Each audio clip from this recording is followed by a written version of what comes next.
Break के बाद आपका स्वागत है हमारा खास कार्यक्रम कैग गलत और कांग्रेस सही। और आज हम बात कर रहे हैं कि जिस तरीके से बयान दिग्विजय सिंह ने दिया है वो कहीं ना कहीं एक बार ये फिर से दर्शा रहा है कि कांग्रेस एक बार फिर से तानाशाही की ओर बढ़ रही है। यानी कि वो बिल्कुल सिरे से इनकार कर रही है कि जो कुछ भी कैग की रिपोर्ट है वो सही है, उसको बिल्कुल तरीके से नकार रही है, कह रही है कि वो एकदम गलत है, उसमें जो कुछ दिया गया है वो बिल्कुल राजनीतिक महत्वाकांक्षा से प्रेरित है। हमारे चारों खास मेहमान हमारे साथ बने हुए हैं, चर्चा कर रहे हैं उनके साथ लगातार।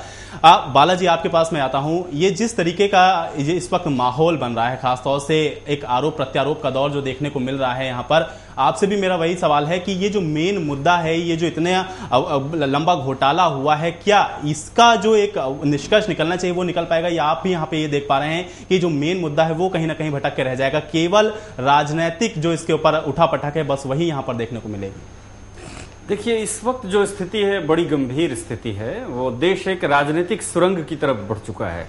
पिछले 10 दिनों से संसद नहीं चला है, कोई कामकाज नहीं हुआ है, संसद ठप पड़ा हुआ है और दूर दूर तक कोई आसार नजर नहीं आ रहे हैं कि विपक्षी पार्टी और सत्ता पक्ष में ऐसी कोई बीच का रास्ता निकले कि संसद कम से कम चले। कांग्रेस सत्ता पक्ष चाह रहा है कि उसमें चर्चा हो सदन में, और विपक्ष चाह रहा है कि प्रधानमंत्री पहले इस्तीफा दे फिर चर्चा हो। बीच का रास्ता कुछ न कुछ निकालना पड़ेगा। और सबसे बड़ी बात है कि अगर प्रधानमंत्री मनमोहन सिंह ने कुछ समय पहले बयान दिया था कि मेरे ऊपर अगर भ्रष्टाचार का कोई रंच मात्र भी अगर कोई आरोप लगेगा तो मैं अपने पद से इस्तीफा दे दूंगा। आज उनकी विश्वसनीयता खतरे में है, उनकी नेक नियति खतरे में है, और जिस स्वच्छ छवि के लिए जाने जाते हैं प्रधानमंत्री मनमोहन सिंह, उस छवि के ऊपर एक बहुत बड़ा दाग लग चुका है। क्योंकि सीएजी कोई प्राइवेट रेटिंग एजेंसी नहीं है, संवैधानिक व्यवस्था के तहत काम करने वाली एजेंसी है, काम करने वाली संस्था है। और पिछला जो 2G स्पेक्ट्रम का घोटाला हुआ, CWG का, ये सारे सीएजी ने ही उजागर किए थे। तो एक संवैधानिक व्यवस्था के तहत, संवैधानिक संस्था के द्वारा अगर प्रधानमंत्री के ऊपर, कोयला मंत्री उस समय जो थे उनके ऊपर अगर इस तरह से आरोप लगाए गए हैं तो आरोप कोई बेबुनियाद आरोप नहीं है, आधारहीन आरोप नहीं है। प्रधानमंत्री को इसकी नैतिक जिम्मेदारी निश्चित रूप से लेनी चाहिए। इस्तीफा इसका उपाय हो या क्या हो, ये मिलकर तय करना चाहिए, लेकिन नैतिक जिम्मेदारी बनती है प्रधानमंत्री की। इस्तीफा देके वो एक राजनीति में एक, लेकिन बालाजी आज प्रधानमंत्री गुट निरपेक्ष सम्मेलन से जब लौट रहे तो उन्होंने साफ तौर पे बिल्कुल स्पष्ट कर दिया, कहा कि मेरे इस्तीफे का तो सवाल ही नहीं उठता, मुझे जो कुछ कहना अपनी सफाई में वो कह चुका हूं। तो क्या ये माना जाए कि प्रधानमंत्री समेत जो पूरी कांग्रेस पार्टी है तानाशाही की ओर बढ़ रही है? देखिए, प्रधानमंत्री अपने मन से चल नहीं रहे हैं, नहीं प्रधानमंत्री का कोई वक्तव्य अपनी तरफ से आ रहा है। लगता है एक तरह से वो राजनीतिक मजबूरी में हैं, और जिस तरह से बयान वो दे रहे हैं, वो प्रधानमंत्री, वो मनमोहन सिंह नजर नहीं आ रहे हैं जो स्वच्छ छवि के लिए जाने जाते थे। नहीं तो इतनी बड़ी, जब सीएजी की रिपोर्ट पर, बालाजी यहाँ पे आपको रोक रहा हूँ, नीलेश जी आपके पास आता हूँ, आपकी प्रतिक्रिया। बालाजी जिस तरीके से कह रहे हैं कि जो प्रधानमंत्री हैं वो अपनी तरफ से कुछ नहीं बोल रहे, वो वही बोलते हैं जो उनको बोलने को कहा जाता है, आपकी प्रतिक्रिया? ये तो जग जाहिर बात है कि प्रधानमंत्री का अपना कोई विचार है ही नहीं। वो जो भी बोलते हैं उनको पीछे से फीड किया जाता है, तो जो उनको फीड किया जा रहा है वो आगे बोल रहे हैं। अगर वो कह रहे हैं कि मैं इस्तीफा नहीं दूंगा, मेरी जिम्मेवारी नहीं बनती, तो कोई बड़ी बात नहीं है। जैसा उन्होंने 2G के समय में कहा था कि मेरे ऑफिस से चीजें हुई हैं, मुझे इस बारे में कोई जानकारी नहीं है। सीधी सी बात है, ये भी ऐसा हो सकता है। लेकिन कोयला इतना बड़ा घोटाला है, इतना बड़ा घोटाला इस देश का अब तक का सबसे बड़ा घोटाला है। 1,86,000 करोड़ कुछ मायने रखते हैं। 60,000 करोड़ रुपए का लोन है किसानों के ऊपर पूरे देश के अंदर।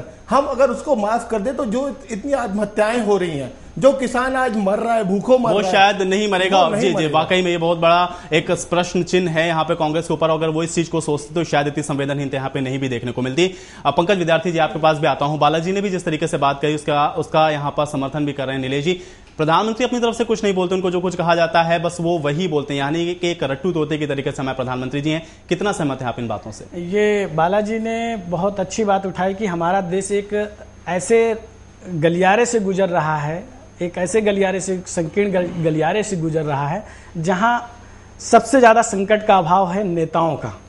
और वहां पर जहां पर बात आप कर रहे हैं मनमोहन सिंह जी की, तो इसमें कोई संदेह नहीं कि मनमोहन सिंह इस देश के सबसे कमज़ोर प्रधानमंत्री हैं। उनको अगर ये नहीं पता होता है कि उनके शासनकाल में बड़े बड़े घोटाले हो जाते हैं और वो ये उत्तर देते हैं कि एक चुप हजार चुप, ऐसी बात कहते हैं, तो मुझे कहीं ना कहीं संदेह होता है कि कहीं ना कहीं मनमोहन सिंह को पूरी तरह से पीछे से उनको बैकिंग सिखाया दी जाती जाता है, सिखाया वही वो जाता बोलते है, हैं। जी जो जी देश के लिए हानिकारक जी है। राम सिंह जी आपके पास, जी राम सिंह जी आपके पास आता हूँ। राम सिंह जी आपके पास आता हूँ, आपकी प्रतिक्रिया जानना चाहूंगा जिस तरीके से पंकज विद्यार्थी जी कह रहे हैं, आप कितना सहमत है इस बात से? नहीं, जैसे इन्होंने कहा कि उनका अपना विचार नहीं होता, पीछे से उनको सिखाया जाता है। मेरा उसमें एक बात और जोड़ना है कि पीछे से किसी को भी कितना सिखाया जाए, लेकिन उसकी अपनी मानसिक स्थिति भी तो होती है, उसकी अपनी भी तो थोड़ी समझ होती है। अगर वो देश का प्रधानमंत्री है तो उसकी इतनी समझ तो होगी कि पीछे वाला मुझे क्या कह रहा है और देश की वास्तविक जरूरत क्या है, कम से कम मैं उसको सामने बोलूं। यहाँ मैं आपको एक चीज रोकना चाहूंगा। देखिए, इस समय मनमोहन सिंह इस देश की सर्वोच्च कुर्सी पे बैठे हुए हैं। अगर वो चुप रह करके पिछले 8 साल तक वहां तक बैठे हुए हैं, आगे भी चाहते 2 साल का और कार्यकाल रह गया, 2 साल और बैठ जाऊं मैं, तो इसलिए भी तो वो चुप है ना। आप इस बात को समझिए। इसीलिए वो अपनी तो सोच, बिल्कुल अपनी सोच है, अपनी सोच थी तभी हम लोग काफी चीजें जो मनमोहन सिंह ने अपने कार्यकाल में। नीलेश जी आपको थोड़ा रोकना चाहूंगा, समय की हमारे पास कमी है, बिल्कुल थोड़ा सा समय हमारे पास बचा हुआ है। राम सिंह जी आपकी भी बिल्कुल अंतिम प्रतिक्रिया जानना चाहूंगा, जिस तरीके से नीलेश जी कह रहे हैं, आप इस बात से सहमत हैं?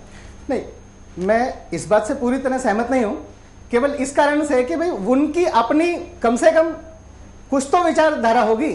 वो किसी भी बात को कहने के लिए, सोचने के लिए थोड़ा सा तो आजाद होने चाहिए। राम सिंह जी यही तो सबसे बड़ा हमारे लिए एक प्रश्न है और यही तो सबसे ज्यादा सोचनीय विषय है कि अगर हमारे प्रधानमंत्री की वाकई में कोई अपनी विचारधारा होती तो आज शायद ये दिन हमको देखने को नहीं मिलता जो देखने को आज हमें मिल रहा है। जिस तरीके से प्रधानमंत्री की चुप्पी है वो वाकई में इस चीज को पूरी तरीके से इंगित करती है कि हमारा जो प्रधानमंत्री है वो अब तक का सबसे कमजोर प्रधानमंत्री, कम से कम हम ये बात तो जरूर कह सकते हैं। बहरहाल आज की हमारे इस खास पेशकश में फिलहाल इतना ही। हमारे चारों खास मेहमान का मैं धन्यवाद करना चाहूंगा कि आप हमारे साथ इस चर्चा में जुड़े। बहुत बहुत धन्यवाद हमारे साथ जुड़ने के लिए। तो आज के प्राइम टाइम में इतना ही, लेकिन कल फिर हाजिर होंगे एक नए मुद्दे के साथ। तब तक के लिए दीजिए इजाजत। जय हिंद।